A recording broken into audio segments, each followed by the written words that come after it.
हूं दीपिका। अब हम आपको दिखाएं ये खबर 1 मिनट, यानी कि रफ्तार और रोमांच के साथ खबरों का विश्लेषण, वो भी महज 1 मिनट के भीतर।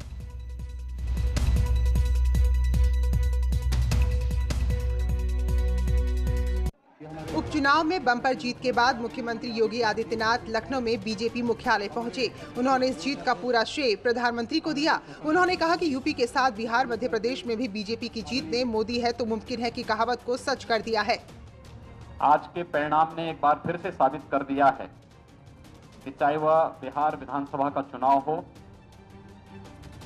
या देश के अंदर विभिन्न राज्यों के उपचुनाव हो, मोदी है तो मुमकिन है। मुख्यमंत्री ने कहा कि नतीजे सही मायने में टीम वर्क की जीत है। बिहार विधानसभा के चुनाव के साथ ही देश के विभिन्न राज्यों का उपचुनाव पर जनता की ये मोहर है। डिप्टी सीएम केशव प्रसाद मौर्य ने भी जीत को कार्यकर्ताओं को समर्पित किया। उन्होंने कहा कि विपक्ष जो कि किसी उलटफेर की संभावना जता रहा था, उसे तगड़ा झटका लगा है।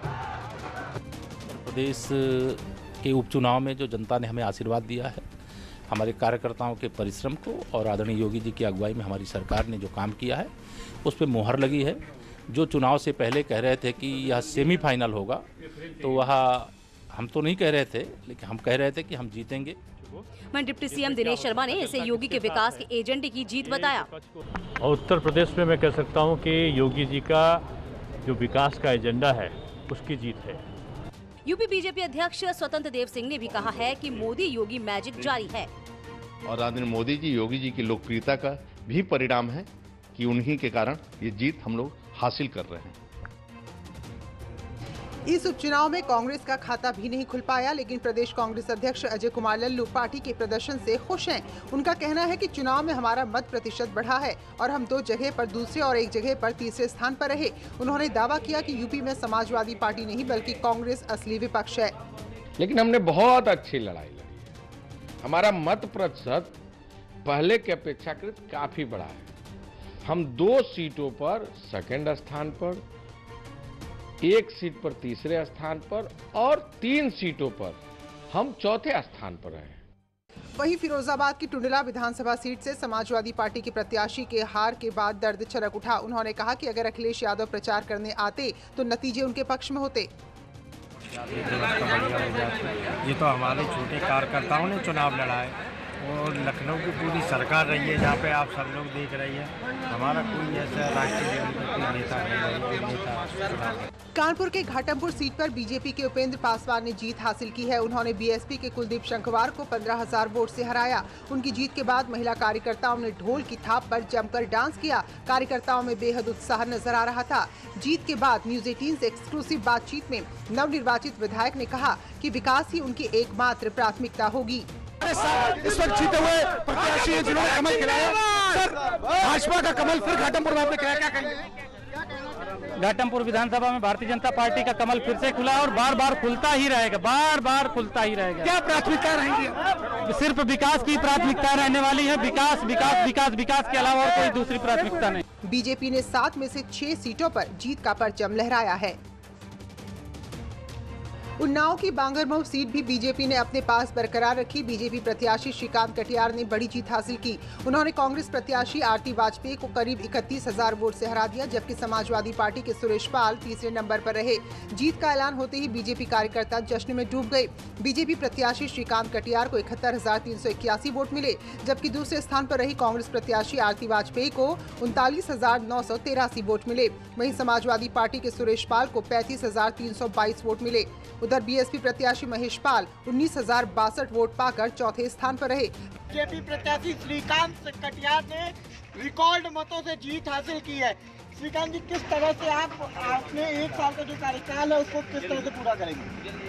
देखिए, आपको हमने पहले भी बताया था कि चुनाव चल रहा है कि भारतीय जनता पार्टी ने एक छोटे कार्यकर्ता के टिकट दिया है, एक ऐसे कार्यकर्ता, गरीब कार्यकर्ता को, किसान वर्ग के कार्यकर्ता को दिया है। इसलिए क्षेत्र की जनता अपने भाई और भतीजे बेटे को चुनाव योगी जी के नेतृत्व में, मोदी जी के नेतृत्व में लड़ा रही है। देवरिया उपचुनाव में भी बीजेपी ने बम्पर जीत दर्ज की। बीजेपी प्रत्याशी डॉक्टर सत्यप्रकाश मणि त्रिपाठी ने 19,000 वोटों के साथ शानदार जीत हासिल की। न्यूज 18 लगातार हर अपडेट पूरे दिन लोगों तक पहुंचाता रहा।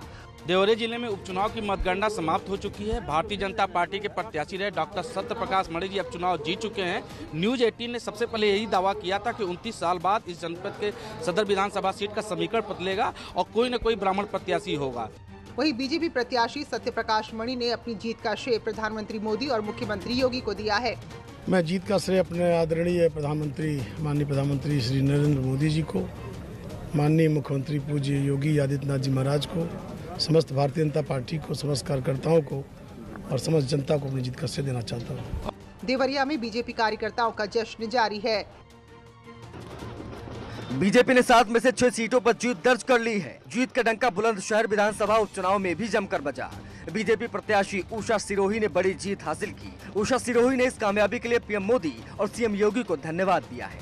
बुलंदशहर में बीजेपी उम्मीदवार उषा सिरोही जी के आवाज पे हूँ और जिस तरह से बुलंदशहर में लगभग चीज़ें साफ हो गई हैं और इसी पे बात करते हैं। हमारे साथ में बीजेपी उम्मीदवार उषा जी हैं हमारे साथ में।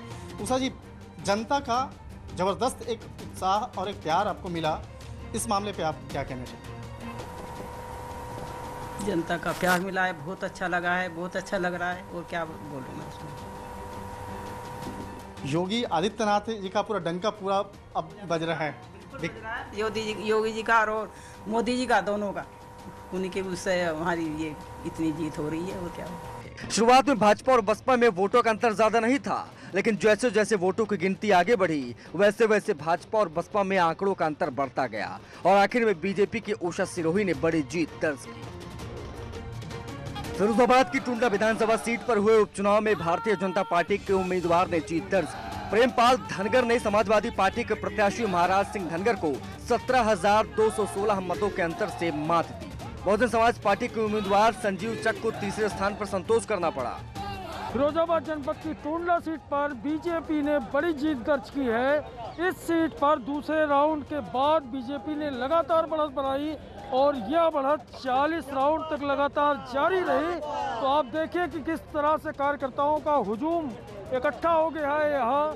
तो बीजेपी की बड़ी जीत, लगातार दूसरी जीत। इसके पहले बीजेपी से एसपी सिंह बघेल यहाँ से जीते थे। मतगणना के पहले राउंड में सपा प्रत्याशियों ने बढ़त जरूर बनाई थी, लेकिन इसके बाद के 39 चरणों में बीजेपी ही आगे रही। बीएसपी उम्मीदवार किसी भी चरण में बढ़त नहीं बना पाए। टुंडला विधानसभा सीट पर हुए उपचुनाव में वोटर्स में कम ही उत्साह देखने को मिला था। कुल मिलाकर यहाँ 50% से भी कम वोट पड़े थे। बता दें कि पिछले विधानसभा चुनाव में टुंडला से भाजपा के एसपी सिंह बघेल ने जीत दर्ज की थी। वो राज्य सरकार में कैबिनेट मंत्री भी रहे, लेकिन 2019 के लोकसभा चुनाव में उनके सांसद बनने के बाद ये सीट खाली हुई थी, जिस पर एक बार फिर से बीजेपी के प्रेमपाल धनगर ने जीत दर्ज की। वहीं अमरोहा की नौगांव सादात सीट से बीजेपी प्रत्याशी संगीता चौहान ने जीत दर्ज की। वो पूर्व क्रिकेटर चेतन चौहान की पत्नी है। उनके निधन के बाद ये सीट खाली हुई थी। अमरोहा से बीजेपी प्रत्याशी संगीता चौहान ने समाजवादी पार्टी के उम्मीदवार को पटखनी दी। उन्होंने जीत का क्रेडिट मुख्यमंत्री को दिया। साथ ही संगीता चौहान ने अपने पति चेतन चौहान को याद करते हुए कहा कि ये जीत चेतन चौहान की है। बिल्कुल, चेतन जी के प्रति उनका बड़ा स्नेह था। उन्होंने वो स्नेह यहाँ पे पहले दिया, सबसे पहले बिखराया और उनका हमेशा से जो पहला वो रहा, क्योंकि नौगावा रहा, तो हम मानते हैं कि उन्होंने अच्छी नीयत से अच्छी जगह पे शुरुआत की, जहाँ चेतन जी ने 29 साल अपने जीवन के बिताए। चेतन जी की जीत है, अगर जीतती है तो आप जी चेतन जी की है। जी मैं यहाँ हूँ तो केवल उन्हीं की वजह से। वहीं अमरोहा में हार से बौखलाए बीएसपी उम्मीदवार फुरकान अहमद ने मीडिया से बदसलूकी की, जिसके बाद वो मतगणना केंद्र से भाग खड़े हुए। लकी यादव ये वो नाम है जिसने सपा की झोली में एक आदत जीत डाली। हम बात जौनपुर सीट की कर रहे हैं, जहां कड़ी चुनौती के बाद सपा प्रत्याशी लकी यादव ने जीत दर्ज की। ये तस्वीरें जीत के बाद की हैं। समाजवादी पार्टी के लकी यादव ने निर्दलीय धनंजय सिंह को 4,500 वोटों से हराया।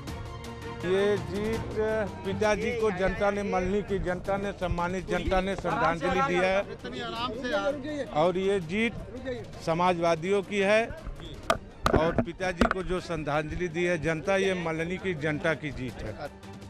जौनपुर की मल्हानी सीट पर सपा विधायक पारसनाथ यादव के निधन के बाद ये सीट खाली हुई थी। इस सीट पर सपा ने उनके बेटे लकी यादव को उम्मीदवार बनाया था। हालांकि शुरुआती गिनती में निर्दलीय प्रत्याशी धनंजय सिंह आगे चलते रहे थे, लेकिन जैसे जैसे गिनती आगे बढ़ी सपा प्रत्याशी लकी यादव ने बढ़त बनानी शुरू कर दी। बता दें कि 7 सीटों के लिए उपचुनाव में 6 सीटों पर बीजेपी ने जीत दर्ज कर ली है।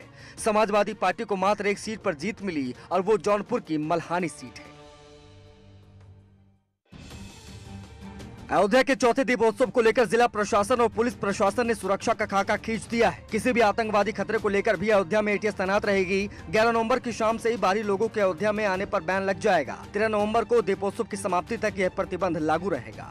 कोविड-19 प्रोटोकॉल के तहत आम आदमी को अयोध्या पहुँचने के लिए प्रतिबंधित किया गया है। हालांकि इस दौरान हाईवे खुला रहेगा और जिन लोगों के पास अयोध्या की लोकल ID यानी जो वहाँ का स्थानीय निवासी होगा वही वहाँ पर जा सकेगा। 12 तारीख के सुबह से अयोध्या जी में उसी की एंट्री होगी जो अयोध्या जी के स्थानीय निवासी होंगे और उनके अलावा किसी व्यक्ति की एंट्री अयोध्या जी में नहीं होगी। 11 नवंबर की शाम यानी कल से ही पुलिस प्रशासन रूट डाइवर्ट कर देगा। अन्य जिलों से आने वाले वाहनों को दूसरे रास्तों से मोड़कर गंतव्य के लिए भेजा जाएगा। दीपोत्सव को लेकर पुलिस प्रशासन सुरक्षा के हर संभव इंतजाम कर रहा है। प्रतिदिन सुरक्षा एजेंसियों और स्थानीय पुलिस द्वारा बैठक की जा रही है और तमाम इंतजामों की समीक्षा भी हो रही है।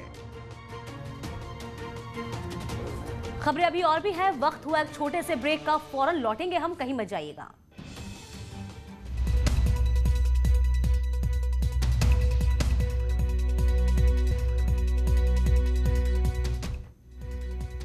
Welcome back. खबर 1 मिनट में देखते हैं कुछ और खबरों को भी। दीपावली नजदीक आते ही बाजारों में इलेक्ट्रॉनिक सामानों की रौनक दिखाई देने लगी है। तस्वीरें शाहजहांपुर के, जहां लाइट और झालरों से दुकानें सजने लगी है। दुकानों में सामान की रौनक तो दिखाई पड़ी रही है, लेकिन कोरोना काल में मंदी की वजह से व्यापारी परेशान भी हैं। हमेशा कहते रहे इस बार ग्राहक नहीं आ रहे हैं, जिसका असर व्यापार पर पड़ा है। कोरोना काल का बहुत असर है, मार्केट पर लोगों की परचेजिंग कम हो रही है और हम लोगों ने खूब दुकानें सजाई हैं, खूब माल लाए हैं, खूब भारत का भी माल बनने लगा मोदी जी की आवाज पर। शाहजहांपुर का सदर और चौक इलाके में काफी भीड़ देखने को मिलती है, लेकिन इस बार बाजार तो सजे, लेकिन खरीदने वाले लोग कम आ रहे हैं। 4 महीने में मार्केट अपनी पुरानी स्थिति में लौटने की संभावना है, यही हम लोगों की प्रयास है। कोरोना का असर कम हो गया, लेकिन खतरा अब भी बरकरार है। शायद इसलिए लोग बाजारों में जाने से बच रहे हैं। ऑनलाइन शॉपिंग को भी लोग प्राथमिकता दे रहे हैं। हालांकि उम्मीद की जा रही है कि आने वाले दिनों में रौनक लौटेगी और इन दुकानदारों की भी दिवाली अच्छे से मन सकेगी। लाइव मारपीट की तस्वीरें महोबा जिला अस्पताल में सीएमएस ऑफिस के सामने की हैं, जहां एक दबंग ने जमकर दबंगई दिखाई। अस्पताल में दलाली करने वाले युवक ने ऑपरेटर के साथ जमकर मारपीट की है। दोनों के बीच लात, घूंसे और डंडे का लाइव वीडियो सामने आया है। मारपीट होने से जिला अस्पताल में अफरा तफरी का माहौल हो गया। सूचना मिलते ही शहर कोतवाली पुलिस भी मौके पर पहुंच गई, लेकिन आरोपी हाथ नहीं आया। बात ये थी कि कुछ कर्मचारी थे जो आपस में उनका विवाद हुआ था, उसी संदर्भ में सूचना आई थी थाने पर, तो उसकी जांच करने आए हैं। वो अभी मिला नहीं है जिसके बारे में कहा गया है। मामला महोबा शहर कोतवाली के अंतर्गत जिला अस्पताल का है। दरअसल हमेशा विवादों में रहने वाला जिला अस्पताल एक बार फिर चर्चा में तब आया जब अस्पताल में वार्ड बॉय की नौकरी करने वाले जगदम्बा का पुत्र आकाश उपाध्याय उर्फ निक्की उस अस्पताल में मारपीट करने लगा। हाथ में डंडा लिए हुए निक्की रितेश को पीटता रहा। दोनों के बीच हुई मारपीट में सीएमएस कार्यालय के आसपास अफरा तफरी का माहौल हो गया। फिलहाल पुलिस आरोपी की तलाश में जुटी है। हथियारों के जखीरों के साथ खड़े ये वो आरोपी हैं जो अवैध तरीके से अवैध असलहे बनाते हुए धरे गए। तस्वीरें गाजियाबाद के मुरादनगर की है, जहां पुलिस को अवैध फैक्ट्री चलाने की सूचना मिली। पुलिस ने लाव लश्कर के साथ जब छापा मारा तो इस अवैध असलहा फैक्ट्री का खुलासा हुआ। पुलिस ने इस फैक्ट्री को चलाने वाले 4 सदस्यों को रंगे हाथों गिरफ्तार किया है, जिसमें एक महिला भी शामिल है। 4 अभियुक्त उमर, मोइनुद्दीन, नौशाद और उमर की पत्नी रूमी, इन सभी को गिरफ्तार किया गया है। ये सभी लोग आदर्श कॉलोनी स्थित एक जगह पर एक अवैध असला फैक्ट्री चला रहे थे, जो कि थाना मुरादनगर क्षेत्र अंतर्गत आता है। इन सभी के विरुद्ध कार्रवाई करते हुए, सभी बरामदगियां करते हुए इनसे आगे पूछताछ भी की जा रही है। वहीं इनके विरुद्ध मुकदमा दर्ज कर इनको जेल भेजा जा रहा है। पुलिस ने इनके पास से बड़ी संख्या में बने और अर्धबने असलहे बरामद किए हैं। साथ ही इन्हें बनाने में काम आने वाले उपकरण भी पुलिस ने बरामद किए। गिरफ्तार करने के बाद पुलिस ने सभी आरोपियों को जेल भेज दिया है। और इसी के साथ खबर 1 मिनट में अभी के लिए बस इतना ही। वक्त छोटे से ब्रेक का। ब्रेक के उस पार आप जरूर देखिए उत्तराखंड की तमाम खास खबरें।